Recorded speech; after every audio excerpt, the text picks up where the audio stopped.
একটি দেশের সামরিক নেতৃত্বের পরিবর্তন স্বাভাবিক প্রক্রিয়া হলেও বর্তমান প্রেক্ষাপটে এটি একটি ভিন্ন মাত্রা পেয়েছে।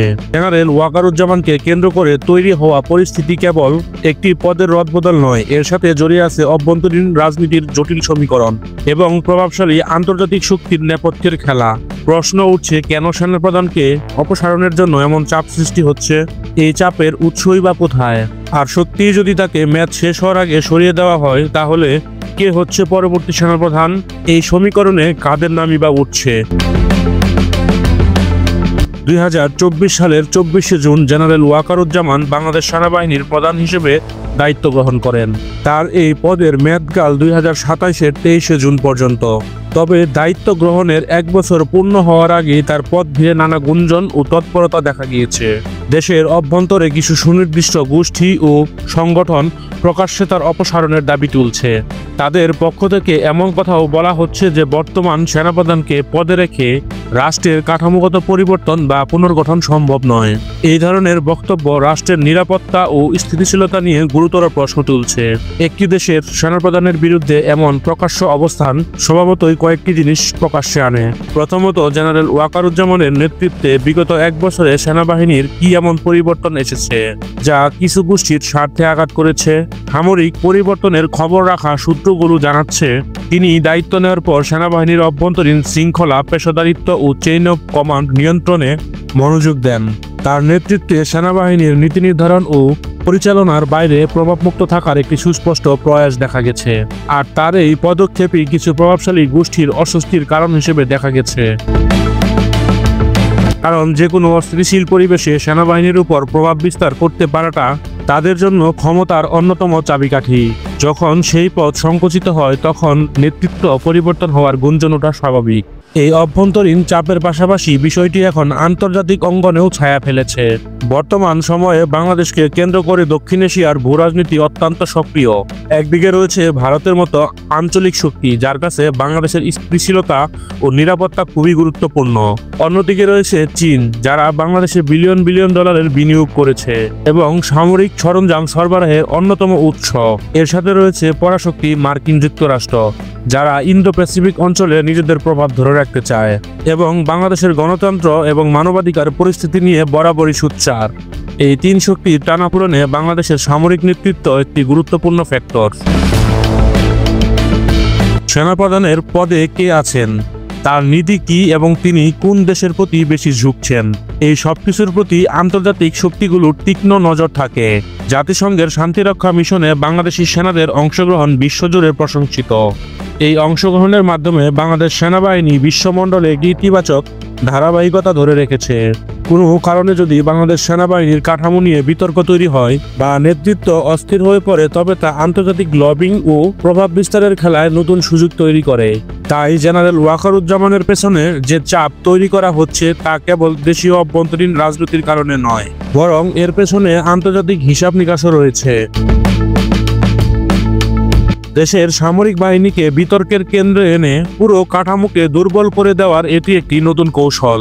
এখন আসা যাক মূল প্রশ্নে। যদি সত্যি জেনারেল ওয়াকারুজ্জামানকে অপসারণ করা হয় মেয়াদ শেষ হওয়ার আগে, তবে তার জায়গায় কে আসবে? এই প্রক্রিয়াটি কিভাবে কাজ করে? সেনাপ্রধান নিয়োগের ব্যাপারটি আর্মি অ্যাক্ট 1952 এবং সরকারের প্রজ্ঞাপনের মাধ্যমে নিয়ন্ত্রিত হয়। সাধারণত লেফটেন্যান্ট জেনারেলদের মধ্য থেকে জ্যেষ্ঠতার ভিত্তিতে একজনকে সেনাপ্রধান হিসেবে বেছে নেওয়া হয়। কিন্তু এখানে পরিস্থিতি কিছুটা জটিল। জেনারেল ওয়াকারুজ্জামানের ব্যাটসম্যান প্রায় সকলেই অবসরে চলে গেছে। Lieutenant general Saiful Alam, lieutenant general Mujibur Rahman এবং লেফটেন্যান্ট জেনারেল তাওরেদের মতো জ্যেষ্ঠ জেনারেলরা অবসরে চলে যাওয়ায় এই মুহূর্তে জ্যেষ্ঠতার ক্রমে যোগ্য কর্মকর্তা সীমিত। এই মুহূর্তে জ্যেষ্ঠতার দিক থেকে সবথেকে এগিয়ে আছেন লেফটেন্যান্ট জেনারেল মোহাম্মদ শামীম। বর্তমানে তিনি সশস্ত্র বাহিনী বিভাগের প্রিন্সিপাল স্টাফ অফিসার হিসেবে দায়িত্ব পালন করছেন। সেনাপ্রধান নিয়োগের প্রচলিত নিয়ম অনুযায়ী অটোমেটিকলি তার নাম পরবর্তী ধাপে চলে আসে।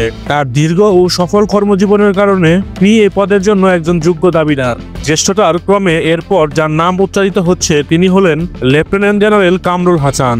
তিনি 2023 সালে লেফটেন্যান্ট জেনারেল পদে উন্নীত হন এবং বর্তমানে তিনি বাংলাদেশ সেনাবাহিনীতে চিফ অব জেনারেল স্টাফ হিসেবে দায়িত্ব পালন করছেন। সেনাবাহিনীর নীতি নির্ধারণ ও পরিচালনায় সিজিএস পদের গুরুত্ব অপরিসীম। সেই হিসেবে নেতৃত্বের দৌড়ে তিনি একজন গুরুত্বপূর্ণ ব্যক্তি। এই দুইজনের পাশাপাশি আরো দুটি নাম আলোচনায় রয়েছে। একজন হলেন লেফটেন্যান্ট জেনারেল ফয়জুর রহমান, যিনি বর্তমানে বাংলাদেশ সেনাবাহিনীর কোয়ার্টার মাস্টার জেনারেল হিসেবে পদরত আছেন। অপরজন হলেন লেফটেন্যান্ট জেনারেল মইনুর রহমান। যদিও তারা স্বাভাবিক জ্যেষ্ঠতার ক্রমে কিছুটা পেছনে, তবে তাদের দক্ষতা, শৃঙ্খলা এবং পেশাদারিত্বের কারণে তাদের নামও সম্ভাব্য উত্তরাধিকারী হিসেবে উঠে আসছে। সরকার চাইলে জ্যেষ্ঠতার ক্রম লঙ্ঘন করে দক্ষতা ও আস্থার ভিত্তিতে যে কাউকে নিয়োগ দিতে পারে। এমন উদাহরণ অতীতেও রয়েছে, তাই নামগুলো আলোচনার বাইরে নয়। তবে এসব আলোচনার মধ্যে সম্পূর্ণ ভিন্ন একটি মাত্রা যোগ করেছে অবসরপ্রাপ্ত ব্রিগেডিয়ার গোলাম আব্দুল্লাহ হিল আজমির। এটি সাম্প্রতিক মন্তব্য। তিনি জামাত ইসলামের সাবেক নেতা গোলাম আজমের পুত্র। সম্প্রতি এক বক্তব্যে তিনি বলেন, আমি যদি চাকরিতে থাকতাম হয়তো দেশের জন্য এক বড় দায়িত্ব নেওয়ার সুযোগ পেতাম। এই বক্তব্যটি প্রথম দৃষ্টিতে ব্যক্তির আকাঙ্ক্ষা মনে হলেও এর গভীরে রাজনৈতিক তৎপরতা রয়েছে। বাংলাদেশের ইতিহাসে সামরিক বাহিনীকে কেন্দ্র করে রাজনৈতিক মেরুকরণ নতুন কিছু নয়। গোলাম আব্দুল্লাহ আজমিরের এই বক্তব্যটি এমন এক সময় আসলো যখন দেশের সামরিক নেতৃত্ব নিয়ে নানা গুঞ্জন চলছে। অনেকেই এই বক্তব্যটিকে একটি নির্দিষ্ট রাজনৈতিক দলের রাজনৈতিক আদর্শের ছায়া সামরিক বাহিনীর উপর ফেলার চেষ্টা হিসেবে দেখছেন। যদিও তিনি চাকরির বাইরে, তবুও তার মন্তব্যটি জনমনে একটি নতুন বিতর্কের জন্ম দিয়েছে। এটি প্রমাণ করে সামরিক বাহিনীর নেতৃত্ব শুধুমাত্র ক্ষমতার করিডোর নয়, রাজনৈতিক দলগুলো নিজেদের মতো করে সামরিকরণ করছে। তাহলে পুরো পরিস্থিতিকে যদি একটি জায়গায় আনা হয়, তাহলে একটি জিনিস স্পষ্ট, জেনারেল ওয়াকারুজ্জামান তার মেয়াদ পূর্ণ করতে পারবে কিনা তা এখন কেবল একটি প্রশাসনিক সিদ্ধান্ত নয়, এর সঙ্গে জড়িয়ে আছে দেশের ভবিষ্যৎ রাজনীতির গতিপথ। যদি চাপের মুখে তাকে সত্যি সরিয়ে দেওয়া হয়, তবে এটি কেবল একজন ব্যক্তির পরিবর্তন হবে না, কি হবে সেনাবাহিনীর অভ্যন্তরীণ নীতি, আন্তর্জাতিক সম্পর্ক ও ক্ষমতার ভারসাম্যের একটি বড় পরিবর্তন। নতুন যিনি আসবেন তাকে একদিকে যেমন সেনাবাহিনীর পেশাদারিত্ব ও শৃঙ্খলা ধরে রাখতে হবে, তেমনি দেশীয় ও আন্তর্জাতিক চাপের মধ্যে একটি ভারসাম্য ধরে রাখতে হবে। বাংলাদেশের মতো দেশের জন্য সেনাবাহিনীর স্থিতিশীলতা অত্যন্ত জরুরি। এই প্রতিষ্ঠানের নেতৃত্ব দিয়ে দেশের যে কোনো ধরনের অস্থিরতা বা বিতর্ক দেশের সার্বিক নিরাপত্তার জন্য একটি বড় হুমকি তৈরি করতে পারে।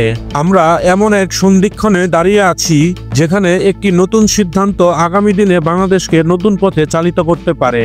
জেনারেল ওয়াকারুজ্জামানের চেয়ারটি এখন শুধুমাত্র একজন জেনারেলের নয়, এটি দেশের স্থিতিশীলতা ও সার্বভৌমত্বের প্রতীক হয়ে উঠেছে। তার টিকে থাকা বা সরে যাওয়া দুটি বাংলাদেশের ক্ষমতার রাজনীতিতে সুদূরপ্রসারী প্রভাব ফেলবে। আগামী দিনগুলোই বলে দেবে এই নীরব কিন্তু শক্তিশালী খেলার শেষ কোথায়। সুধী দর্শক, আপনার কি মনে হয় জেনারেল ওয়াকারুজ্জামানের পরে যোগ্য সেনাপ্রধান হিসেবে কে সবার আগে? অবশ্যই আপনার মতামত কমেন্ট বক্সে জানিয়ে যাবেন।